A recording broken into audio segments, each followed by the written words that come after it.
अस्सलाम वालेकुम जी, मुझे कहते हैं ना चौधरी, कैसे हैं आप सब? उम्मीद है कि खैरियत से होंगे। बात करूंगी शहबाज गिल की तबीयत के हवाले से। तबीयत की नासाजी को लेकर हमने बहुत सारा सुना कि कुछ प्रोपेगेंडा किया जा रहा है कि उनकी तबीयत ख़राब नहीं है और ख़राब बताई जा रही है। कुछ वीडियोस मंजर आम पे आई, सोशल मीडिया पे ऐसे ट्वीट किया जा रहा है कि ये ड्रामेबाजी है, और ये ड्रामेबाजी यहाँ तक पहुँच चुकी है कि उन्होंने अपने सांस को बंद होना दिखाया कि देखिए मुझे सांस नहीं आ रही। और एक वीडियो आप सबने देखी होगी जिसमें वो व्हील चेयर पे जा रहे हैं और फिर ये कहा जा रहा है कि भाई उनकी तबीयत ठीक नहीं है, और वो मास्क का कह रहे हैं कि मुझसे ऑक्सीजन मास्क जो है वो ले लिया गया, सांस नहीं आ रही, सांस। वो सारी वीडियो आप लोगों ने देखी। अब एक डिवीजन है लोगों में, एक ग्रुप ये कहता है कि ये सब झूठ है, और दूसरे ग्रुप की तरफ हम देखते हैं कि इसको सच भी माना जाता है। हक और सच की लड़ाई में हम बहुत ज़्यादा बिलो द बेल्ट बात भी करना शुरू हो जाते हैं। तो सबसे पहले तो उस चीज़ को एड्रेस करते हुए मैं ज़रूर कहूँगी कि बयानबाजी, एक नैरेटिव, अपनी सोच और अप्रोच रखना गलत बात नहीं है, लेकिन बिलो द बेल्ट चले जाना, किसी भी नैरेटिव को लेकर ऑल आउट चले जाना, किसी भी तरह की, मैं उस वर्ड का यूज़ नहीं करना चाह रही, लेकिन तजलील ना करें किसी भी शख्स की, किसी भी फ़र्द की। एक तो ये ह्यूमन राइट्स की बात करते हुए कि इंसान का जो एक बेसिक राइट है ना, राइट टू लिव, वो भी स्पॉइल नहीं होना चाहिए, और right of freedom of speech की जो हम बात करते हैं वो भी सल्ब नहीं होगा इससे। ये तो एक चीज़ होगी। अब तबीयत की नासाजी के हवाले से आज तो इमरान खान साहब ने एक बड़ा ही दबंग, और जिसे कहते हैं ऐसी ऐसी चीज़ें बता दी जो कि आप अभी कुछ वीलॉग्स में यूट्यूबर्स के कुछ ट्वीट्स के ज़रिए देख रहे हैं कि क्या क्या उन्होंने जिन जिन शख्सियात के नाम लिए और कुछ चीज़ें बताई भी। बनी गाला में आज डिजिटल सहाफ़ियों से, जो यूट्यूबर्स हैं, जितने भी लोग, उनसे सवालात भी पूछे गए, उन्होंने भी अपना एक नैरेटिव बताया। शहबाज गिल को लेकर उन्होंने कहा, एक रैली भी निकाली गई शाम को, हफ्ते का पहले एक शाम 5:30 बजे का बताया गया था, फिर वो मगरिब के बाद बताया गया कि उसका रूट क्या होगा, वो भी बता दिया गया। तो शहबाज गिल से कल इमरान खान साहब जो है वो पिम्स अस्पताल में मिलने की कोशिश करे तो उनको मिलने ना दिया गया। इस पे भी एक बड़ा सवालिया निशान है कि मिलने क्यों नहीं दिया गया। जब कोर्ट की तरफ से ये डिसीजन आ चुका है कि वो मिलने, उनसे मुलाकात की जा सकती है, तो फिर उनसे मुलाकात इमरान खान की क्यों ना हो सकी। वो वीडियो मैंने अपने फेसबुक पेज पर भी अपलोड की, बहुत से लोगों ने देखी और सुनी भी होगी कि वो रश था बहुत ज़्यादा वहाँ पर, लोगों का सिक्योरिटी के सख्त इंतजाम थे। लेकिन इमरान खान बाहर खड़े रहे, इंतज़ार भी करते रहे। उन्होंने एक जिस तरह उनका एक स्टाइल है, खड़े होकर प्रेस कॉन्फ्रेंस सी छोटी सी अपने कारकुनान के साथ, कुछ एक्स फेडरल मिनिस्टर्स के साथ भी, कुछ फवाद चौधरी थे, मुराद सईद और भी लोग खड़े थे, और उन्होंने कहा कि देखिए ये कोर्ट का डिसीजन था, हमें मिलने देना चाहिए था, लेकिन नहीं दिया जा रहा है। कौन है इसके पीछे, हम पता करवाएंगे। तबीयत को लेकर उनकी तबीयत बहुत ख़राब है, और अगर कुछ होता है तो ज़िम्मेदार हुकूमत होगी, ज़िम्मेदार ये कोर्ट, और बहुत सारी सोन, बहुत सारी बातें की गई इमरान खान साहब की तरफ से।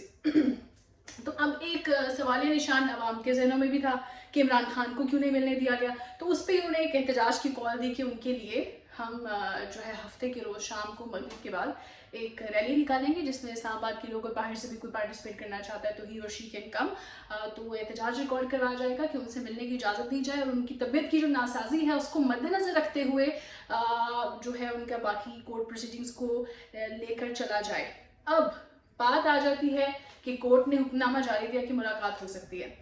अब तबीयत को लेकर के कहा जा रहा है, जो मेडिकल बोर्ड बैठा था, बहुत सारी चीज़ में जो डॉक्टर के इंटरव्यू सामने आया वो भी आपसे शेयर करना है। डॉक्टर का जो एक तफसीलन चलते चलते कुछ तहरीक इंसाफ से जो कारकुनान थे, उन्होंने बात करने की कोशिश की और कहा कि उनकी तबीयत कैसी है। ज़ाहिर है एक सेटिस्फेक्शन नहीं होती कि मेडिकल बोर्ड में कैसे कैसे डॉक्टर्स हैं, और हर कोई अपनी अपनी राय का अलग अलग अंदाज में इजहार करता है।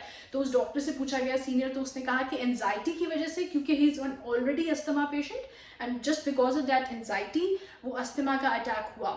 लेकिन उनकी तबीयत बहुत ज़्यादा ख़राब नहीं, ये मेरे अल्फाज नहीं, ये डॉक्टर्स ने कहे वो इंटरव्यू में। कुछ 4-5 मिनट का, 1-2.5 मिनट का इंटरव्यू था, जिसमें उसने कहा कि हाँ ये मसला है, ये है, लेकिन बहुत ज़्यादा तबीयत ख़राब नहीं थी कि उनको हम लेकर नहीं जा सकते या सिर्फ हॉस्पिटलाइज कर देना चाहिए था। एनजाइटी का अटैक हुआ, जिसकी वजह से उनको ये सांस का मसला होकर अस्थमा का पहले से है। तो ये तो उन्होंने प्रॉपर बताया कि ये तबीयत की सूरत हाल है। मेडिकल रिपोर्ट्स भी हमारे सामने, जिसमें हमने ट्वीट्स देखी है इस्लामाबाद पुलिस की तरफ से कि तबीयत बहुत ज़्यादा ख़राब नहीं है, और बहुत सारे लोगों ने भी कहा कि झूठ बोला जा रहा है। बहरहाल जो वीडियोस हैं, जो सोशल मीडिया पे चीज़ जो मैंने एड्रेस करनी थी कि कुछ वीडियोस बयानात शहबाज गिल के दिखाए जा रहे हैं कि देखा अब इसको इसकी की सज़ा मिल रही है, پھر وہ لوگ بھی ہیں جو کہتے ہیں کہ ہر کتے کی باری آئے گی، اور اس طرح کے الفاظ استعمال کیے جا رہے ہیں کہ اگر آج یہ ہے تو کل دیکھنا ہماری حکومت ہوگی تو ہم اس بندے کے ساتھ یہ کر کے دکھائیں گے، یا تالڑ کے پیچھے پڑ جائیں گے، یا فلانا سو آن، مریم نواز، مریم اورنگزیب. تو ایک گروپ وہ ہے جو ان کے پیچھے پڑ گیا کہ اب حکومت آئے گی یا نہیں. What I want is just to break this chain. جو ذمہ دار ہے، جو قصوروار ہے، جو غلط ہے، اس کو اس کے کیے کی سزا ملنی چاہیے. لیکن ایک روایت قائم نہیں ہونی چاہیے کہ اگر ایک کو سزا ملی ہے کسی غلط چیز پر تو دوسرے کو صحیح چیز پر بھی ملے گی just because of this thing, کیونکہ وہ ہماری حکومت کا حصہ تھا.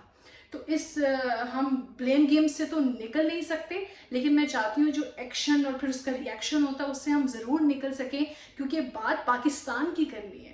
ہمیں کب تک ہمیں پولیٹیکل پارٹیز ہیں ایک لڑائی میں پھنسے رہیں گے. We don't put our foreign policy on priority, we don't put our economic crisis on priority. اور اگر حکومت کاوشیں کرتی ہے تو میڈیا میں اس پر بات نہیں ہوتی. Hardly we see issues of the people on the mainstream media. جیسے for example I want to quote here, جو ہمارا سیلاب متاثرین ہے کراچی انٹیریئر سندھ کی بات کی جائے، اندرون سندھ، وہاں پر کتنے لوگ متاثر ہو رہے ہیں. تو کیا آپ اپنے ٹی وی چینلز پہ وہ چیز بتاتے ہیں؟ کیا وہاں جا کر رپورٹ کی جاتی ہے؟ لیکن بنی گالہ میں عمران خان کے خطاب کو سننے کے لیے لوگ دور دور سے بھاگی آتی ہے. عمران خان نے اگر ریلی کی کال دی ہے تو وہ دیکھنے اور پارٹیسپیٹ کرنے کے لیے لوگ دور دور سے آتے ہیں. تو یہ جو پیٹرول کا اتنا خرچہ آپ لگا کے وہاں آتے ہیں، تو جو لوگ سیلاب متاثرین ہیں، پارٹیسپیشن ہے، آپ کی پارٹی افیلیشن ہے، پریورٹی آپ بھی تو سیٹ کریں نا. سارا کچھ گورنمنٹ نے نہیں کرنا، عمران خان نے نہیں کرنا، اسٹیبلشمنٹ نے نہیں کرنا. ان اداروں سے تنقید کرنے سے ہٹ کے انڈیویجولی جو آپ کی پارٹیسپیشن ہے اس کو رائٹ مقصد کے لیے رائٹ ڈائریکشن میں انویسٹ کیجیے. اپڈیٹ ریلی کے حوالے سے آپ کو ضرور دوں گی اپنی نیکسٹ ویڈیوز میں. ساتھ رہیے گا، دیکھتے رہیے اور سنتے رہیے. مجھے اجازت دیجیے، اللہ حافظ.